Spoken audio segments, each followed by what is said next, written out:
Welcome to Her Story of Success, a podcast featuring stories from influential women trailblazers and business leaders who have defined and pursued their own versions of success and fulfillment. We hope these stories, lessons learned, and celebrations inspire you to believe in yourself and enjoy your own journey a little bit more. I'm Leah Glover Hayes, your host and CEO of Her Story of Success Women's Business and Media Collective. As we come to the end of 2020 and start to look ahead to the new year, I wanted to provide you with some inspiration and some practical guidance on how to set effective goals so you can start 2021 with a mindset to help you achieve your version of success. In today's episode, I'm going to be talking with two different coaches who have some amazing insight in the process of goal setting. That way, no matter if you are in transition or trying to figure out how to pursue your own passion, or if you're where you want to be and just want to reach some higher goals, you will have something to take away to set yourself up for success. First, I'll be interviewing Kim Jones, who is a career transformation coach, and she's the founder and CEO of Kim Jones Alliance. Kim is going to explain how she works with women to help them remake their careers on their own terms. So whether you're wanting to leave corporate America for entrepreneurship, or if you're really just trying to figure out what you're even passionate about to learn how to pursue it, she's going to give some exercises and ask some questions to get yourself started for that process. People have this idea of career purpose with a capital P, meaning that it's some passion that we were all born to do and it's one thing. And often what career purpose actually means for people is more of a small p, a lowercase p, career purpose, which is following your curiosity, finding out what energizes you. And be sure to stick around for the second half of the episode where I talk to one of my coaches, Samantha Lane of Origami Day. I think there's a lot of opportunity for people to manage their time better, and it really comes down to what do you want? Because at the end of the day, our time is finite. We can't make any more, and we don't even know how much we have. And so really thinking about what you care the most about is really a starting place. For now, I hope you enjoy this conversation with Kim Jones.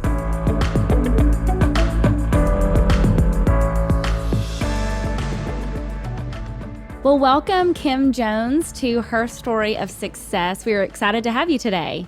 Thank you so much, Leah. It is an absolute honor to be here. I am a big fan of the podcast, and so thank you. Absolutely. And you were recommended to us via LinkedIn. I love that platform because I'm like, hey, I'm looking for career coaches, transition coaches. So we have so much to cover with you talking about women looking to transition their careers. And I want you to talk about what that might look like and who you're speaking to today. What are the situations that you're finding your clients are coming to you to talk about transitioning, and really the goal setting behind how to take the steps to make that transition? Yeah. It's actually really interesting. I have been noticing that there are so many women right now who are taking this moment of extreme disruption that we're experiencing in our social environment and our political environment to really rethink the decisions that they've made with their life. So a lot of these women have been in fairly stable situations. They have careers that meet all external definitions of success, but there's something in them that might be pulling them into questions about whether this is as fulfilling as they had hoped and whether this is really the path that they want to stay on long term. And this might actually be exacerbated by the fact that the work situation is no longer as sustainable in the current environment as maybe it had been pre-COVID, for example. So a lot of people find themselves burdened by extra responsibilities or finding themselves in work environments where challenges are magnified because of communication issues due to the virtual nature of work, or that they're not able to be present for their families that may not have the same kind of support systems available to them in this particular environment. So what I find is that periods of disruption tend to be great moments for people to transform for a couple of reasons. First of all, it's pretty easy to ignore that voice inside that tells you that perhaps, that perhaps this isn't all it's cracked out to be. We tend to have great ways of talking ourselves into pushing ahead with a path that we've started on, even if it no longer works for us or we think that perhaps we want something more. Let's pause on that for a moment before you keep going, because that's so important. And I want to dive into that a little bit deeper, because let's talk about when you start working with someone that's pushed it away for so long. What are the reasons that women push that desire, that pull? What is it that makes them push that away? Oh my gosh, I have been studying this very question myself, because I ignored the pull myself, the push, the pull to do something different for 25 years. So what I learned after leaving my job with no idea what I would do next, because again, I was so disconnected from what it was that I was really interested in doing, is that culture plays a really big part in so many people feeling stuck and dissatisfied. So if you think about it, we all, myself included, and I'm sure many of your listeners, are conditioned from a very young age to pursue a path of success that is very culturally defined around very narrow jobs that meet that external definition of what we should be doing with our lives. This idea of work above everything else, this idea that we are our professional identity. So who we are, it equates to what we do. This idea of a linear progression and constant forward progress, which is actually very different than what life transformation looks like, which is all about shifting when your life priorities shift. So if we think about what's important to us when we're in our 20s, it might be stability and having certain financial resources, whereas as we get older, it might be more about moving up that hierarchy to things like purpose, fulfillment, and finding meaning and purpose. And so I learned very quickly that, while we progress through our lives, if we don't heed the call to make the changes in line with our shifting priorities, in line with our desire to reach our full potential, in line with achieving our purpose, then we can very quickly find ourselves in that place of feeling stuck. Like, I need to solve this pull that I have to redefine who I am, but I don't feel like I can get off this path because I have all these cultural messages telling me that that's not how you're supposed to do it. And with women, what's particularly interesting is we have this added burden of our gender conditioning, right, which basically tells us that we should be grateful and not deserving, that we should serve others before we serve ourselves. So this idea that we would step into bold and audacious and big lives in order to fulfill what we consider to be important to us is sort of anathema to who we're taught to be. And so, and we learn not to trust what we want for ourselves. So we've really disconnected from those messages of what it is that we actually want to be doing with our time while on this planet. So when you have women come to you, or I'm sure you've done other of these episodes, what is it that women get to when they reach out to you? Because you said you ignored it for 25 years and it took a tragedy. So what is it that you're helping women realize before they get to a tragedy so that they can see, oh, this is something that I can do before I need to, before I burn out? And I'm sure that not everyone is transitioning into entrepreneurship. Entrepreneurship is not for everyone. So I'd love for you to talk about women that you've worked with that maybe transition careers, not necessarily leave corporate America and go into entrepreneurship. Because I know there's a lot of women that listen to this that, like my sister, for example, she's kind of in that, like, I think I want to transition into something. I don't know what it is. So what do you start with when you have someone that's like, I went to school for this. This is what I knew that I wanted to do because I am passionate about it. But now that I've been doing it, either I'm jaded, I'm in an unhealthy work environment, or maybe, when you start out doing something and you have kids, your whole life changes. Yeah.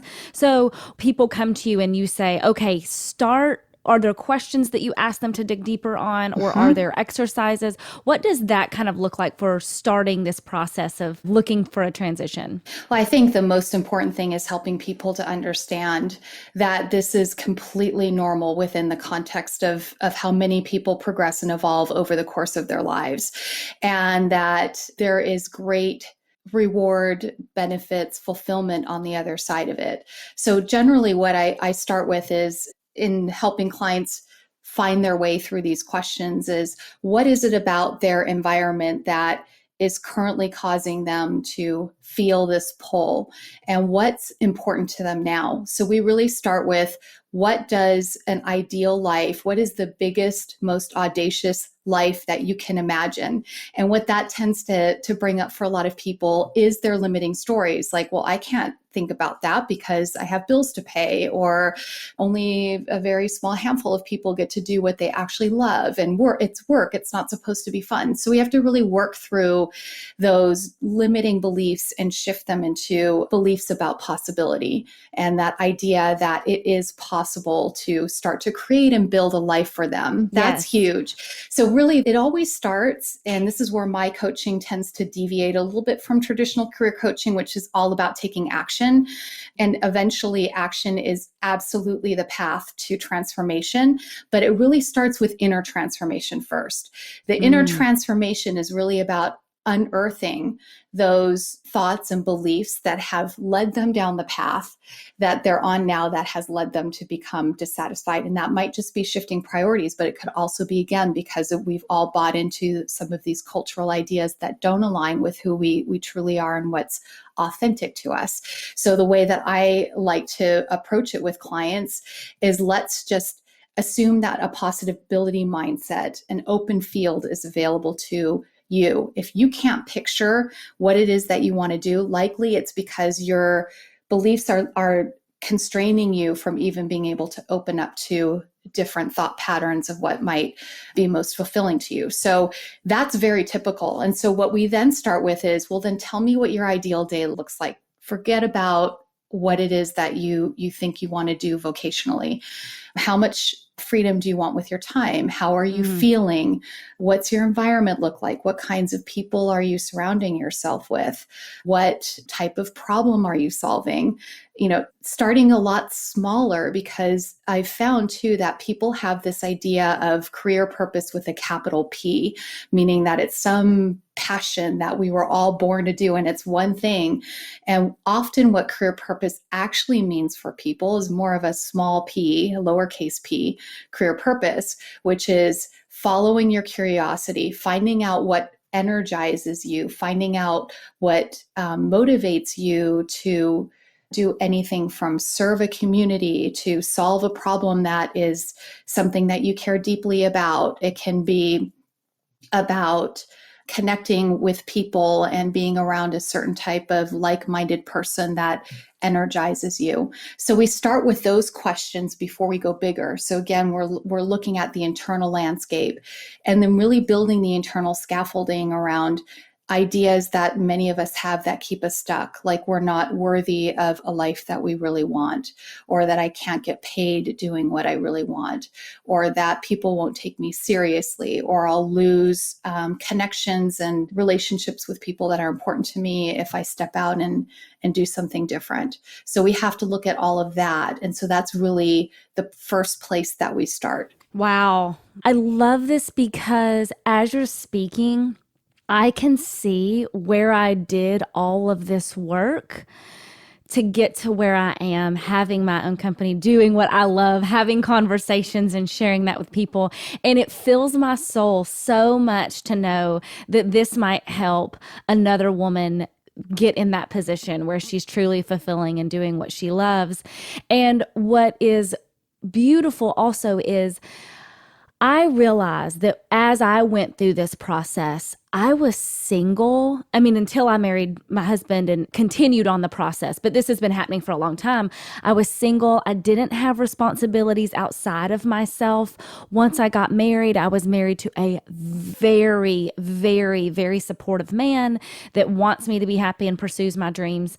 So I'm very blessed in my ability and the way that I was able to do those things because I had the capacity and I didn't have other burdens. Let's talk for a second for that woman that has 3 kids, and maybe it's not just her own self-doubt, but maybe her spouse is scared too. Yeah. And I will say, when one of the times when I was about to jump, like I was ready to quit my job, I'm ready to like do this.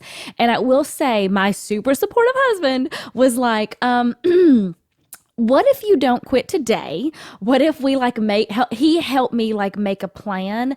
But what I realized was I needed to sell him on at least a framework of a plan so that he would feel comfortable in us. Me taking a leap isn't just about me, right? Yeah. Because we're married, we're a unit. So what about that woman that is wanting to transition, but she has a spouse that either is not supportive or is scared also about the change or the transition? Yeah, this is it's a very real thing. Transitions affect more than just the person that are making them. And what I have found can work really well is to take steps that are less threatening, which can be just defining what it is that's interesting to you, taking a class, exploring a new community, reading books, listening to podcasts, and then starting to take some steps that are more aligned with interest versus large vocational change. What usually happens is by starting to align with things that interest you, you do start to be presented with opportunities that might align more with something that can then be a little bit more monetized. So what I often see is people want to come in, they're unhappy, they're looking to actually jump ship and leave their jobs and get started with something new. But really, again, if we shift the focus towards what you're really experiencing is dissatisfaction with where you are now, and you can start to build satisfaction around the job itself, which will then help clarify the path more as you move forward. So I think those are some safe things that you can do that allow you to move forward with purpose and with interest and not completely upset the apple cart. But then I think it's also important to have the conversations with the people in your lives to really expose them to the bigger picture of what it means to look to do more meaningful work. As I mentioned, that these are paths that are common. They're very much about achieving your human potential. And so setting the example of making that movement and taking steps that allow progress can oftentimes help people in your life start to come on board with what it is that you're doing. Like you mentioned that you came back with a plan and you had probably, I'm guessing, because this is very common, like I'm going to take X amount of time to make it work. And if it doesn't work within this amount of time, then I've got all these other skills that I can fall back on. And I can, so a lot of times it can be about that too, is really laying out some kind of a high risk or medium risk way of testing the waters with a backup plan. I love that. Of, okay, if this doesn't work, then we have a fallback. Right. I think the other piece that was important for me and that I like kind of encourage other people to look at is this isn't going to be the first risk that you took. I think sometimes we forget all of the things that we've achieved to get to where we are today because we just focus on like, oh, I'm so unhappy. And like, I did all these things and I worked really hard and I'm here. And you look at the discontentment, but you forget like, did you move? Have you ever moved to another city? Did you go to college? Like that's a risk in itself, right? Like what are the things that you can look at as foundational?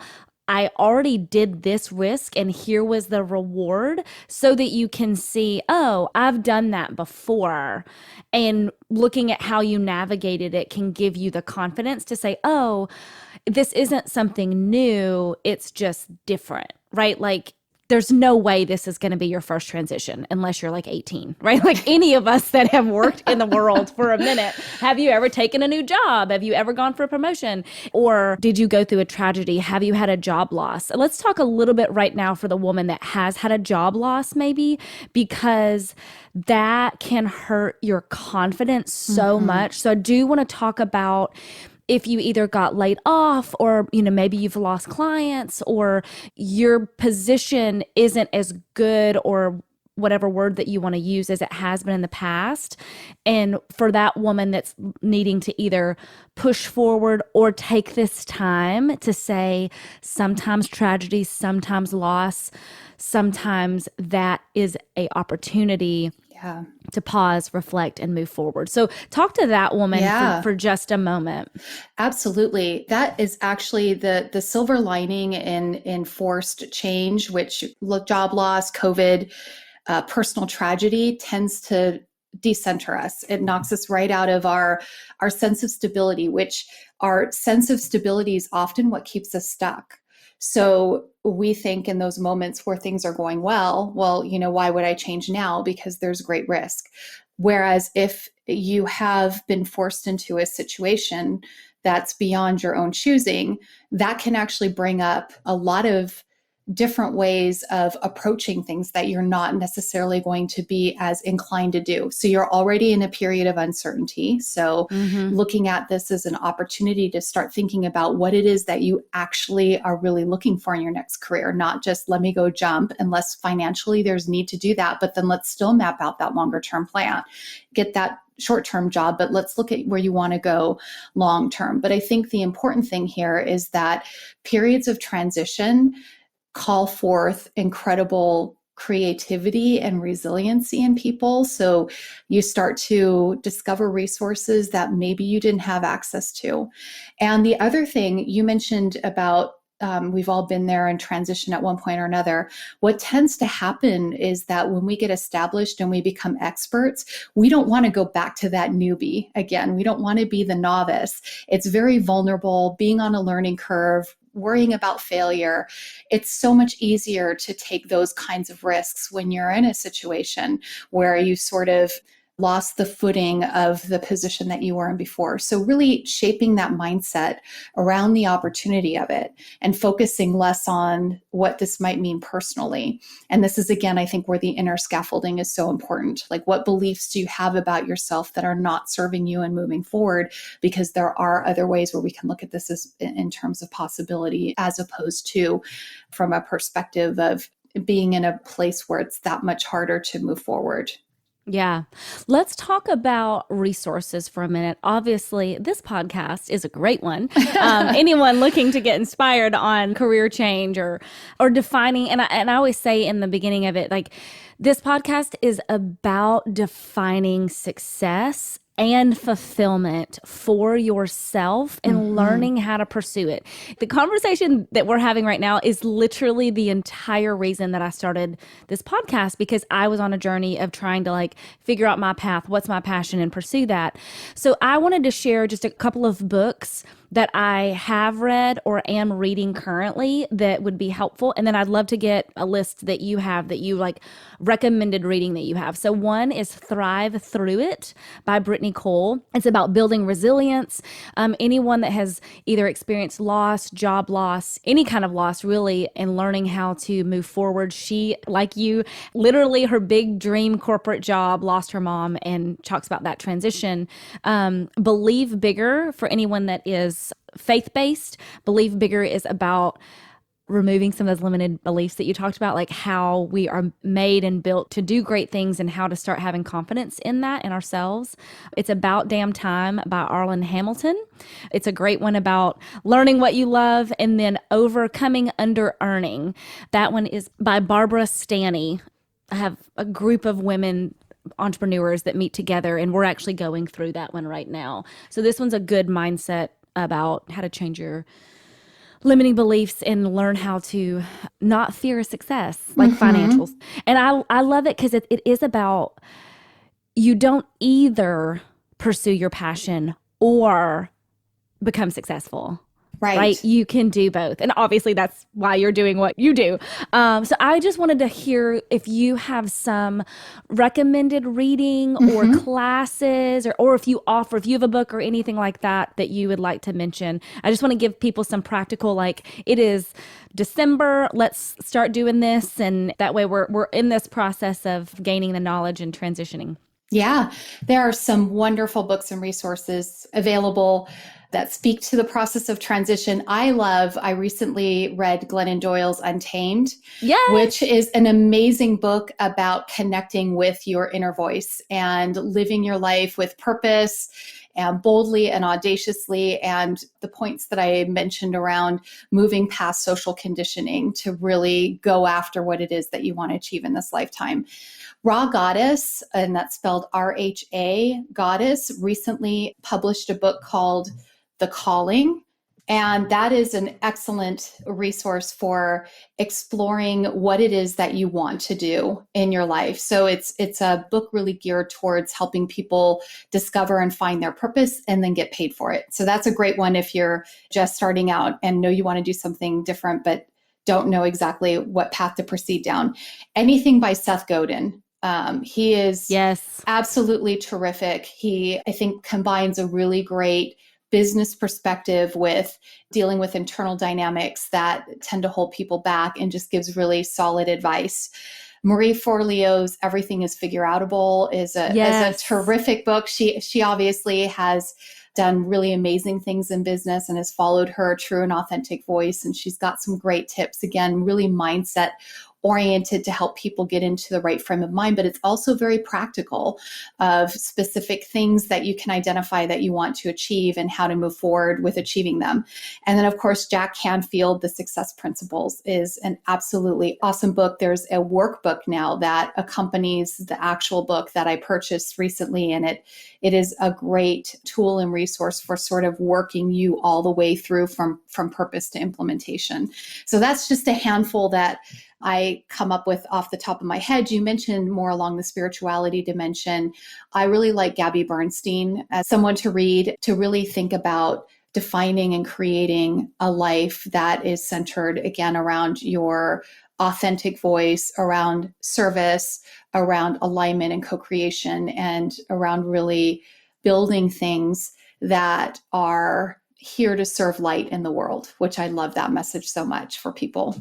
Awesome. I love it. Well, thank you so much for all of the recommendations. I feel like this has been such a good lesson. And even though I've obviously gone through this process because I started my own company, it's such a good reminder of how we can continually check into our purpose. I think you talked about the big P of purpose and the little p, and how it doesn't matter if you have started your own company or you're working for a company. I think that continual process is really important, to not always put so much focus on the big P, but what are the other little things in my life that are really important? And I will say, for any mom, oh my gosh, you already know you have so much purpose in your kids and your family. For me, I get to see the people that I work with. Claire, who just jumped on to help us with a technical issue, who's my producer. I get to be a part of her life and a mentor to her, and she's a mentor to me. So I think being able to really focus on what are the little P's in our life, our purpose that we have on a daily basis, is really important. So I appreciate that reminder from you. I do just have two more questions. Go ahead and share where people can find you on the webs and socials. And then I always ask my guest, how do you define success today? And if it's changed, tell us a little about why it's changed. Yeah, absolutely.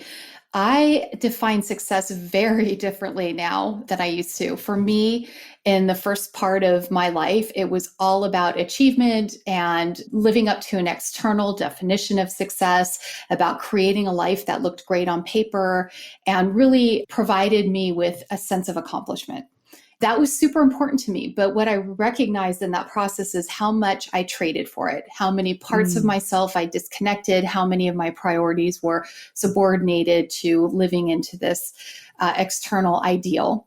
My definition of success today is actually about really inspiration, contentment, fulfillment. So for me, it's less about how it looks and more about how it feels. So if I'm doing work that gets me up, that lights me up every day, that gets me out of bed, that inspires me, that feels purposeful, that I believe is in contribution to something that I care very deeply about, it's a qualitatively different life. And so all of the things that I felt were so important to me around material success and status is so different for me now in this phase of life. And it's been quite an amazing journey. And it's one that I love to guide and assist other women with making so that they can get to the other side of what can feel very much like a trapped life into very much of an inspired life. People can find me at kimjonesalliance.com. If you are someone who's interested in getting support for a career transformation, you can book a free discovery call with me right there on my website. And on social, I am mostly on LinkedIn, and it's Kimberly S. Jones on LinkedIn. So Awesome. You can find me there. Great. I am on LinkedIn as well. I love, that's how I found you. So that's great. It's a great tool. Awesome. Well, Kim, I just appreciate your time and sharing your experience and how you help clients. And I just hope that there's one person that listened to this that had a breakthrough or an aha moment or, just the inspiration or motivation that she needed to push forward. So if that's you, if you got inspired by Kim, please leave us a review on iTunes or wherever you listen to podcasts and let Kim know what you appreciated about her sharing with us today. So thank you, Kim. I appreciate you, and we'll hopefully be talking to you again soon. Thank you so much, Leah. It was such a pleasure.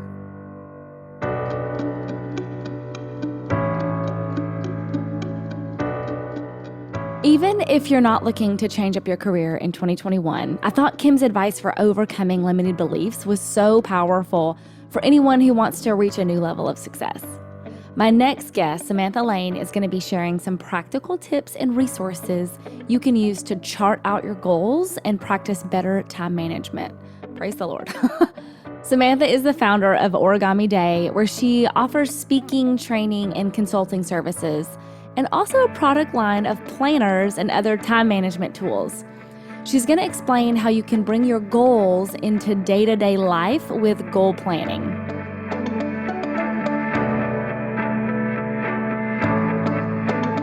Well, welcome Samantha Lane to Her Story of Success. I'm excited to have you today. Thank you for having me. Absolutely. And we met a couple years ago in Knoxville as a part of was it Women in Entrepreneurship Knoxville? I love that group of entrepreneurs that y'all have together. Yes, I do remember that. Actually, I think you came and spoke to the group, and I just remember really enjoying meeting you. And even prior to that, I'd listened to the podcast. So yeah, it was a few years ago. Thanks. So fun. I know. I love having those types of speaking engagements. I think I was talking on mentorship, which kind of fits into our conversation today, because I know you are a time management coach, you're a keynote speaker, and you have founded Origami Day. So why don't you share with us, what is Origami Day and who do you typically work with? Yes. So Origami Day is a company that I created about almost 4 years ago. And what I do through that company is help people to shape their time to live lives that are both productive and balanced. So I help people be present in their lives while still being productive. And I work with individuals as well as progressive companies who are trying to retain employees and great talent while still producing at a very high caliber. And so individuals and companies who just need help with managing all the things. I love that. And when we talk about time management, one of the pieces of the conversation that I wanted to dive into today is when we talk about time management, you also are able to help people focus on goal setting and how time management relates to achieving the goals that you have set, because you make it part of the strategy. So let's just focus on goal setting. So let's take that woman entrepreneur. We're in December and maybe she's already set goals or she's starting to set goals for 2020. What are some of the first steps that you help people think through as they start to set goals, whether it be this time of year or just in general? So the thing about goals is we get a lot of support in how to set a goal, but we don't always get a lot of support in how to bring a goal into our daily lives. And so that is something that I really focus on in a concept that I like to call goal planning. So with that, I help people to understand, where are we trying to go? I like to use a staircase analogy. So Leah, you and I are standing at the bottom of a staircase, and December 31st, 2021 is at the top of that staircase. What is the vision? What does it look like? And so I believe that's really the starting point. And so for you to take some time to establish what is that vision, that's really where we begin to pull from that goals. So from that vision, maybe you're thinking Quarter Story of Success is really successful and there's all these people who've come on the podcast and different events that we've done. Well, then from that, we're going to pull out specific areas to focus on. So maybe one is community building and maybe one is educating. And then from that, we're going to set SMART goals. So essentially what we're building is the steps to that staircase. And then I like to help people incorporate that into your day-to-day so that you're sort of laying out those steps and then setting yourself up to simply take them one step at a time. So bringing that into your daily calendar, into your time management, instead of just setting a goal and hoping you get there, how do you break that goal down into bite-sized pieces to actually reach it? I love that. And then what are some of the tools that you work with when helping people go from, okay, I've got this vision, I've got this goal. How do you set the strategy to implement? So I've created a lot of specific downloads and tools within my arsenal, in addition to the Origami Day signature tool. So for people who don't know that, part of my business is products. And so I have both a weekly folding sheet, part of the Origami Day name, and then I have a planner and a notebook in one. And so a lot of the way those products were intentionally created does support goal planning. But in addition to that, I've created a couple different downloads that people can use to take that vision and break it down into goals and break that down into steps for each quarter, each month, and each week. And outside of that, I really like for people to know their strengths and weaknesses when it comes to time management. And if someone's like, I'm really a digital calendar user, okay, well then let's talk about how we can really integrate this into your digital calendar. And I believe that you can do both. People always say, oh, but you run paper products. And I always tell people, I'm not anti-tech, I'm just pro-paper. I love that you said that because I just was listening to an interview with Barack Obama. It was just a cute short one about his book, and they asked him that. They're like, iPad or yellow pad, and he's like, yellow pad all the way. I love paper, and I am like, oof, my digital calendar, because I have like two journals like at the same time because I'll forget one and lose one, and so it's like the thought of me having an actual physical planner is like I literally have started like 3 this year. So I love that you offer this planner because a lot of people do like the regular paper planner. I think a lot of people there's some sort of like physical, I don't know, reaction or like satisfaction of writing things down and physically checking it off. There is. But let's talk about that for a minute. So I know you're big on time blocking. So, okay, we've set a goal for the end of December 31st. Mine personally is going to be making a couple of sales. So like looking at the sales goals of like, okay, by December 31st, I want to, have sold 2 things. And then what does that look like to time block? I know that you talked about that a lot. So once you actually have your plan, how do you put it into your calendar? If you know, okay, I need to make so many calls by so many days, what does that look like? And how do you have preparation time versus the doing time? Yeah, so what I love to help people learn and sort of think about is, and a sales goal is a great example, like someone who maybe is in a sales role or a business owner themselves, that vision at the top of the staircase could be, I want to have $100,000 in revenue at the end of the year. And so then we would say, okay, cool. Time is a measuring unit, not a concept. So how do we look at the reality of time and apply it to that dollar amount? So simple math, we're going to say, okay, $100,000 at the end of the year. Cool. I'm going to try to hit $25,000 a quarter. So then you say, well, every quarter has 3 months. So you're going to take your 25,000 and divide it by 3. And now you know your sales goal for the month. And then you would bring that into your weekly planning and say, okay, what are the things that help me generate revenue? I need to make sure I sell X amount of planners, or I need to make sure I contact X amount of consulting clients, or I need to speak at X amount of conferences. And you sort of reverse engineer it. And then instead of thinking about it as a giant number, you're really looking at, if I make 5 phone calls every week and I post 3 times on Instagram and I do these 3 events every week, then I am on track to get there a bite at a time. Hopefully that makes sense and answered your question. No, it totally does. I love the bite of time because I think for people like me, like I'm not a super organized person. I don't have this like daily routine that I do every single day. I like would love to tell you that I am. And so like my husband does, like literally he has the exact same process every single morning. I love it. And I think that I'm so jealous that he's just wired that way and can do it, that it makes me feel like a loser of a person. So I want to talk really quickly on two different types of people, because the person listening, like you're either like, oh my gosh, the thought of like getting organized feels so far out of my reach. I am talking to people like me. Yay. And then there's people that are a little bit better and they just need some like practical tools and tips. But like, let's talk to that person that's like, oh my gosh, I've never been organized in my life.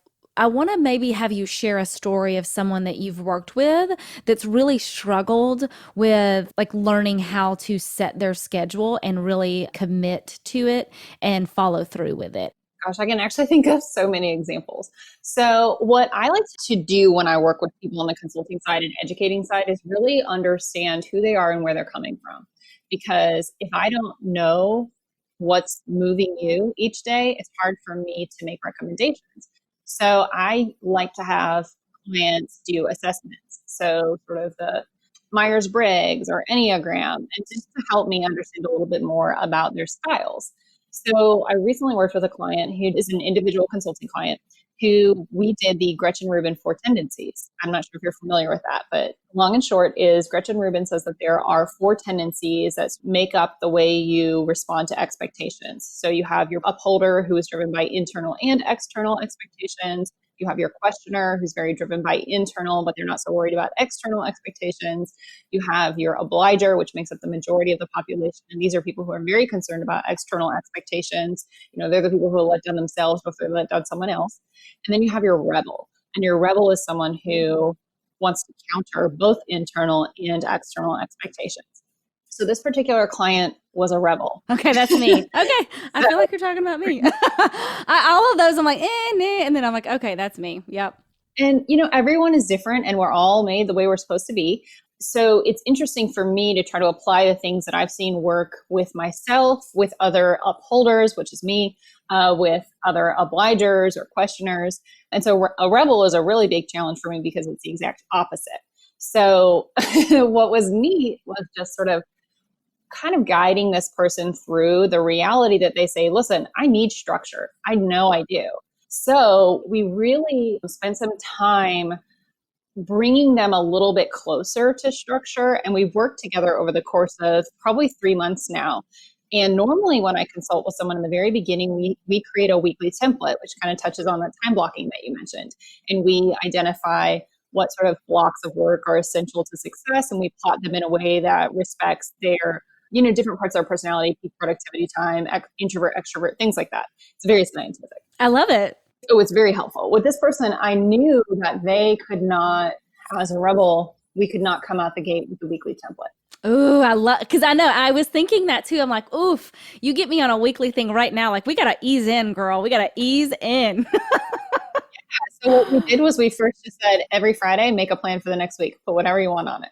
And we sort of just got into the habit of planning. And then we'd start saying, okay, each day you care about these and these things. Let's make sure you integrate that one habit, which for this person was reading.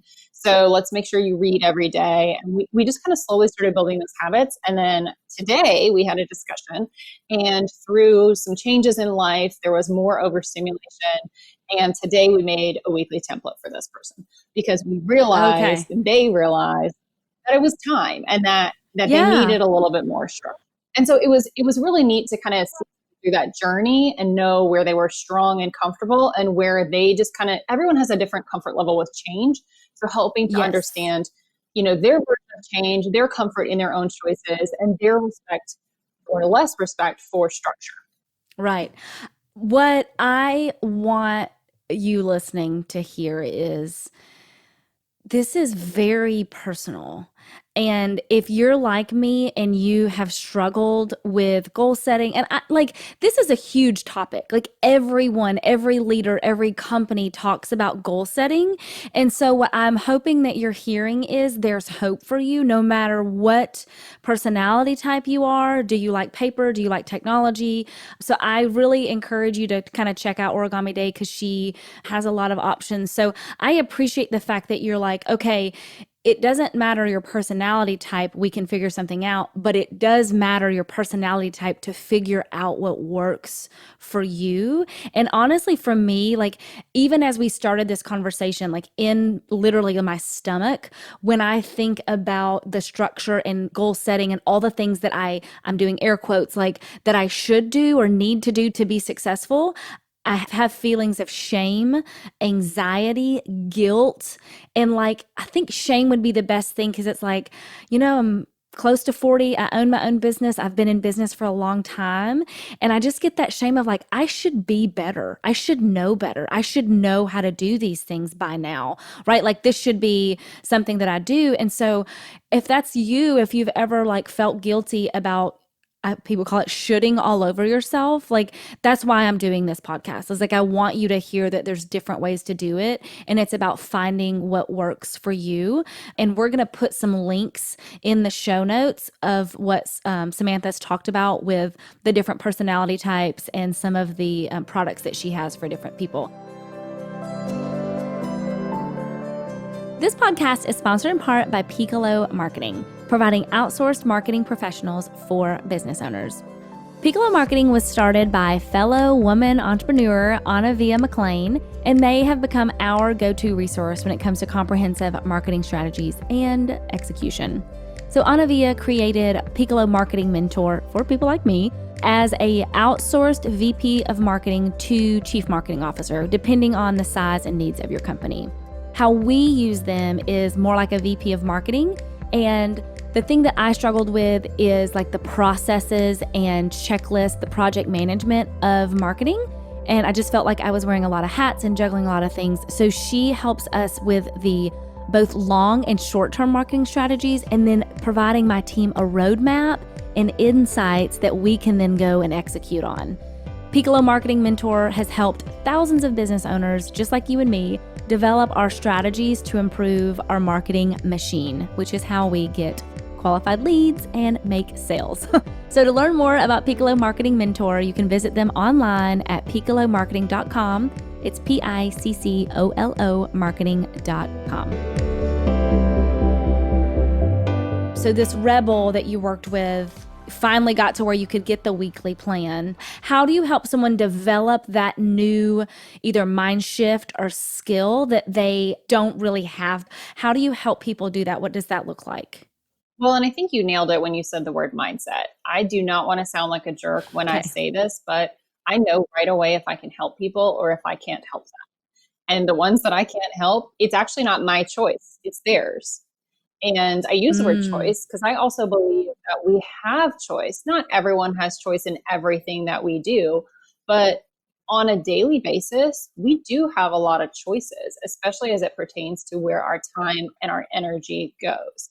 And I believe that anything is possible. It's just a matter of how we get there. And so with that mindset, mine did not come overnight. I used to be such a workaholic and I did not manage my time well. Of course, I got stuff done, but in a very tornadic, self-destructive kind of way. And so it took a very powerful, life-changing experience for me to rewrite my days and shift my life.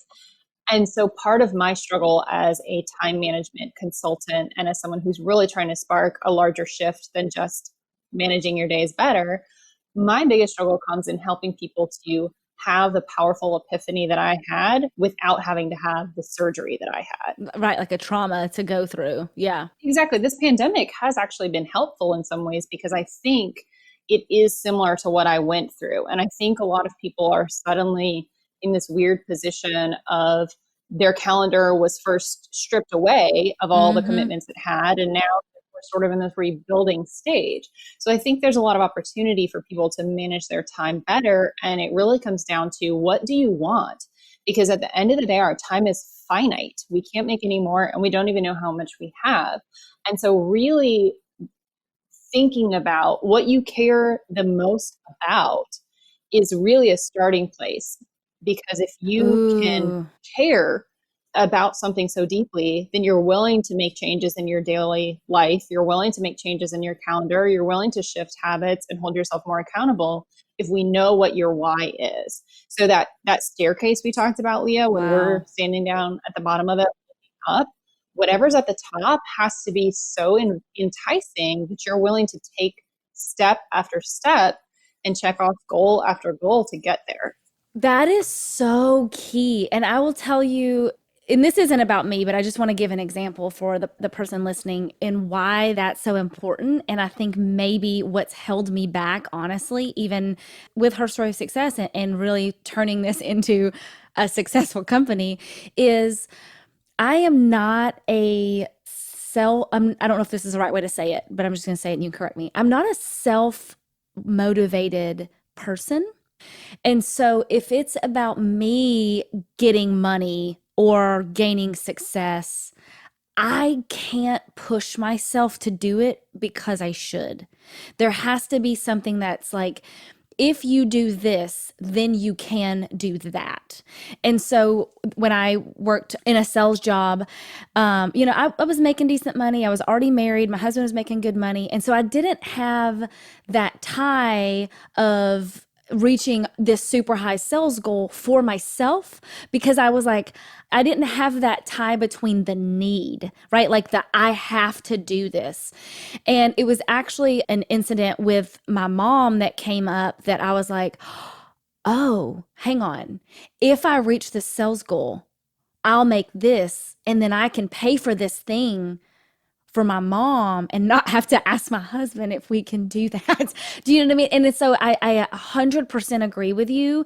And so I want to kind of stick on that for a second. So let's say somebody has a goal that they have not achieved and they're feeling guilty, or that they want to achieve, but they just can't find the motivation to push themselves, and maybe they're feeling guilty or shameful for be like, but I want to have success, why am I not pushing for it? So let's talk about that process of tying the why, yes, in the initial vision, but then how do you make sure that the why stays in to the follow through process as we continue to go on when we're learning to time block or changing that mindset? Well, and I think that's where having some version of accountability, it doesn't have to be me particularly as a coach for someone, but having a community or writing it down. Another reason I like paper is I encourage people to write stuff down in a place that they'll see it. It's kind of hard to hide from. Maybe like in your line of sight. That's why people use like whiteboards or posters or something like that. But with that too, you've got to shake it up, because otherwise you look at the same thing day in and day out and you eventually stop seeing it.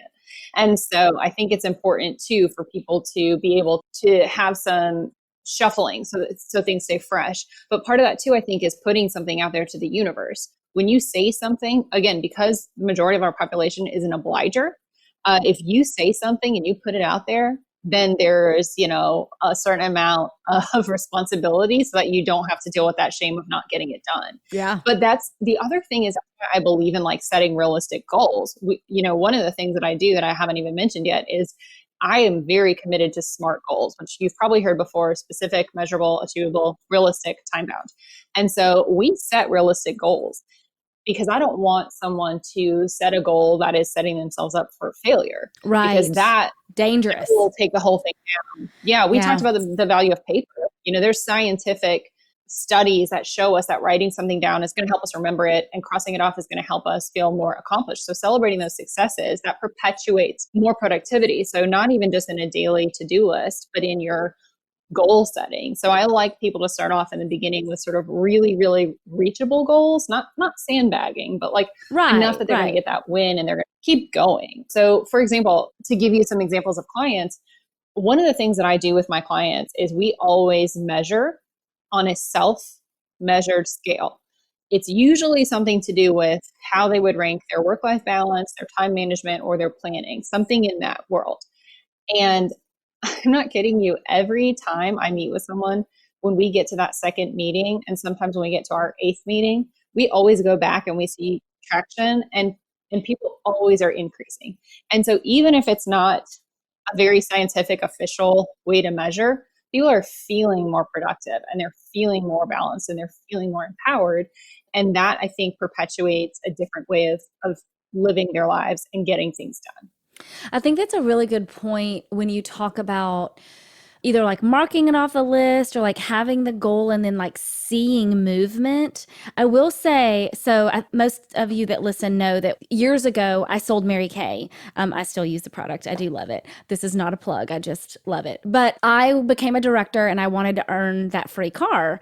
The reason that I love something like a Mary Kay where you have these goals is they taught me to literally have a poster, and we put a picture of the car up, and then they had lines of like every, to your point of like breaking it down. And so you had lines of like every person that you got on your team, then you write their name down and you could literally like see your progress and how far you had to go at all times. And that goal image was up there. And so I think that there is something about a goal poster. And I think maybe that's what I need to implement is like my new podcast studio that I'm getting is like, how do I have this like goal poster of either people I want to interview or the companies that I want to work with so that I can see my progress? Because I think that's one thing that, and I don't know if it's women in general, I hate to generalize things, but we're so hard on ourselves and we can just focus on the amount that we still have to go to reach the goal that sometimes we forget to look to see how far we've come. Oh, absolutely. If anyone has heard me speak ever, one of the things that I just preach about is plan every week. So every Friday, and we can talk about why, but every Friday, make a written plan for the next week. It is one of my like recurring mantras. And one of the things that I've integrated into my weekly planning habit that I recommend everybody do is during that time that you sit down and you map out your plan for the next week, look back at the week you are wrapping up and celebrate your successes in some way. And so what I do is I write those down in my planner so that I always have sort of that visual record of accomplishments. And then even at the end of the year, when, everyone's getting into this New Year's mode and they're like, yay, like it's a new year, but wait, what did I do? Then you have a record of all the things you accomplished. And it's also really helpful for anyone who is employed by someone else, because then when it comes to review time, you actually have all these successes. Or even someone who's doing a business by themselves and you're like, I feel like I hustled so hard in this year, but what do I have to show for it? Well, here's your list of successes. So I write them down every single Friday, and it just makes it something that's easy to do because I'm committed to doing it once a week. So always at a set time, always with another activity. And so it makes it really easy to stick to that. A couple of years ago, when I was in an earlier stage of my business, I was participating in a pitch competition. And one of the things that they required for this was milestones. And I was kind of like, oh my gosh, what did I even do in the past couple of years? But then I remembered that past me was smart and she started writing down successes. So I was able to go back and look through my past planners and jot down all the milestones. And not only was that something that helped me during the pitch, but I felt like such a rock star that at that point it was okay that I didn't win the pitch money because I was like, girl, look what you did in the past year and a half. Yes. You're fine. Yes. I love that. So sometimes how I celebrate is I gift myself time. And so I'll look back on what I did for the week and I'll say, you got a lot done. You're done for the day. That's one of the benefits of being self-employed. And I'll say, go do whatever you want. Like, maybe it's 3:00 on a Friday, but that's why you're self-employed. If you're going to take the bad, you're going to take the good. And the good is earned time. And so I guess how I gift time is I do whatever I want. I love it. I am basic girl. Sometimes I will do a massage. I'll get my nails done. I sometimes go golfing. That's really fun these days. Or I'm like, I'm going to go have happy hour with a girlfriend or see if my husband can take off early. We'll do that sometimes. It's like, we'll plan like, okay, if we both have a good week, then at 3:00, we're going to go and just hang out, the two of us, and have cocktails. Cause I actually enjoy my husband. We have fun together. That's one of the good things about self-employment is you do have more control over your time. And at the end of the day, your time is more valuable than money. One of the things Yes. that helped me to realize that was being in a position where I was shifted to an hourly employee, and I started to see what someone else valued an hour of my life at. And I realized, Mm-mm. oh no, I value an hour of my life a lot more than that. And so that sort of helped me to get into this headspace of valuing my time and rewarding myself with time and being respectful of my time and realizing that you can always make more money, but you can never make more time.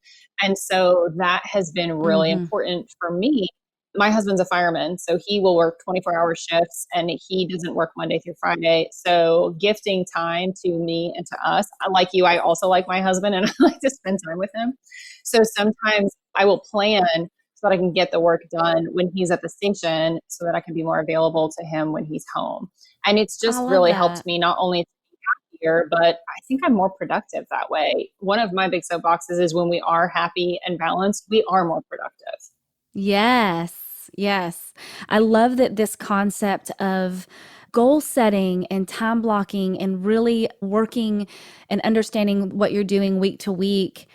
It's about allowing you to enjoy each part of your life and showing up as your best self when you're at work, when you're with your family, and giving that to them. So, as we're looking at the end of the year to the next year, like I just want to give you a few minutes to just kind of talk to that woman that's maybe had a hard year and really looking at this time in her life and in her career and in this time of year to say, let's stop and reset. And how can I move forward in the best way possible? Mm-hmm. So here's the thing. I'm just going to go free stream of Yeah, consciousness free right now. stream. Go. We are creatures who are made to live off of energy. So when we expend energy, we need to recharge it again. And I think when we don't do that, we suffer the consequences. And that is not only in our careers, but in our lives. And the harsh reality that I came to in my experience is that we only have a limited amount of time and we don't know how much we have. And so I read a quote by Annie Dillard around this epiphanal moment. And it said, how we spend each day is, in fact, how we are spending our lives. And that floored me. And that's the reality of it. For a lot of us, 2020 has kind of flown by, oddly, because it's been such a weird year. But Yes. I used to wish my days away. I used to want to, like, if I can only get till Friday, things will slow down in October.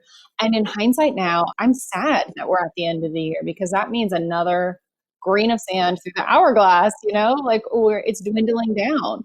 And so that was what was so powerful for me in this decision to reshape time and to empower people to do the same in their lives is to value our most finite resource, which is time. And then if you have a goal, value it and don't put it off. I would have all these goals that I would just never do because I let someone else's important thing get in front of mine. Or for whatever reason, I wouldn't prioritize the things that mattered to me in life. And I just think it's so easy for us to do that because life supports that. But the reality is we have much more control over our days than we realize. And we are the pace cars of our lives. And we can choose to shape our day to accommodate all the things that are important to us. So I guess what I would want to leave people with is anything is possible. It's just a matter of how you get there. Your time is your most valuable and finite resource. And no one's time is more important than yours. And how you're spending each day is how you're spending your life. So feel free. In fact, I encourage you to take the necessary changes to make each day what you want it to be. And it will help you in every aspect, not just reaching goals. Oh, I love that. And I love you. So let's talk about New Year's resolutions and how you help people set good goals on the new year or around the new year that they're actually able to implement throughout the year. So I know that you have Origami Day and this is a great tool. So tell us a little bit about how you help people do that through Origami Day. So what I really love for people to do is set goals and incorporate them into their daily lives year round. However, I've done a lot of research and I know that moments matter. And that's one of the reasons people love to start a new year with new goals. And so there's a lot of Okay. groundswell around these resolutions and what do we need to do. Unfortunately, most people fail or abandon their New Year's resolutions by February. So for people to avoid that, to help people sort of stay motivated, what I would really encourage is sort of what we talked about. Decide your why. What is your vision and why is it so important to you? And that is going to be your driving beacon when things get rocky.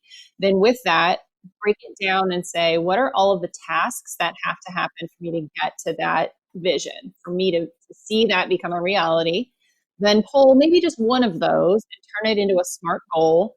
Give it a timeline. I usually encourage people, don't put your timeline too far away. So no more than a quarter away. Okay. So maybe it's a month from now, or maybe it's a quarter from now. But I reset goals every quarter, because if we put a 6-month goal or a 1-year goal, that's way too much time to procrastinate. That's a great point. Okay. So realistic and shorter time frame. Okay. Shorter time frame. And then know exactly what it is you're measuring, and then write that down. And so let's just say a month from now, I want to do X thing. Make sure it's something that's realistic to do in a month, and then say, okay, real talk, if I want that to happen in a month, what do I need to do every week to get closer to that? And then go to your calendar for tomorrow and write down that first thing. Because then you kind of lose that ability to procrastinate. I love that, because it's already there. Yes. Perfect. So I've got 2 more questions for you. So we have covered so much. We've got goal setting, we've got time blocking, we've got how to actually achieve your New Year's resolution, and it's called setting a 1 to 3 month goal and then adjusting as you go. So you have that big vision, but like how you actually break it down with the SMART goals. I love it. So the last question I'm going to ask you, I'm going to give you a minute to think about it, is how do you define success for yourself today? So while you're thinking on that, go ahead and share with us where the listener can find you on the socials and the webs, all the socials. Okay. I've made it all really easy, actually. So you can find me on any social media channel at My Origami Day or at origamiday.com. So that will get you to me. Okay. As far as how I define success, I love this question because I actually have spent a lot of time thinking about this because, well, I guess I started an existential crisis 6 years ago and maybe I've never left it. So I often think about, why am I here? What am I doing? What does success mean to me? And right now, what success is to me is being that person who can show up and support and provide. Like, I've always had those friends, and maybe I'm very lucky, who come over to my house for dinner and they bring fresh flowers and a bottle of wine. And to me, that's success, to be able to be that friend. Because historically, I've had times where I've stressed about money. Can I afford to bring the fresh flowers and the wine? Oh, I don't know. I'll just get the cheap bottle. Like, success to me is being able to be that friend who can do those things. Or someone's had a baby, bring them dinner. Or someone needs help moving, show up and do it. I guess success to me is be able to have the resources to be there for other people, whether it's time, money, or something else. I am so in love with that answer because I think that I share that, but never articulated it in that way. I think it's so beautiful that when we think about the word success, I have had people kind of give me pushback of like, oh, success isn't the most important thing. And I'm like, if you're giving me that, you don't actually know me, because it's about defining success for yourself. Tony Robbins always says success without fulfillment is the ultimate failure. And I love that you have actually tied such a beautiful reason to become financially successful, because you want to be able to provide for other people in a way that is beautiful, right? Like flowers and a nice bottle of wine can seem frivolous to some people, but others it can make their day. I love and I get so inspired by women like you that when you define or explain success, it's not something that you haven't reached. It's something that you live in. And I think to the woman listening, I want you to think about how you define success. Tag me, give us a review on Instagram or on the socials, or just shoot me an email. I'd love to learn how people have started redefining what success means to them. And like you said, you've been thinking about that for 6 years, and it's okay to change. Like, we go through different seasons. You think about when you became a mom and when you change jobs. I mean, like, things happen. And just like you said, you change or adjust your goals every month to quarter. I think that we can do the same thing in how we define success and what that looks like for us today. I'm sure a lot of people define success today differently than they did 6 to 8 months ago. You know what I mean? Like realistically, we all have different things. So For sure. Thank you. I just appreciate you spending your time with us today. And I know that I'm excited to work with you. Samantha does offer products. She has books, planners. I think you even have pencils. Those were cute. I saw those on your Insta. Very cute. But she also offers consulting services. And she works with people all over the US. So I encourage you to check out Origami Day and see what she does and see if she might be a fit for you or for your company. So that would be my ask, is just check her out. And I hope that you learned a little bit and you feel more inspired and empowered to set and reach your own goals for 2021. Thanks for tuning in. I wanted to let you know we will not be releasing an episode next week, as our team will be taking time to celebrate the holidays and be with our families, even if just virtually. Our next episode will be an exciting one, though, because on December 31st, we'll be releasing our Her Story of Success Year in Review episode.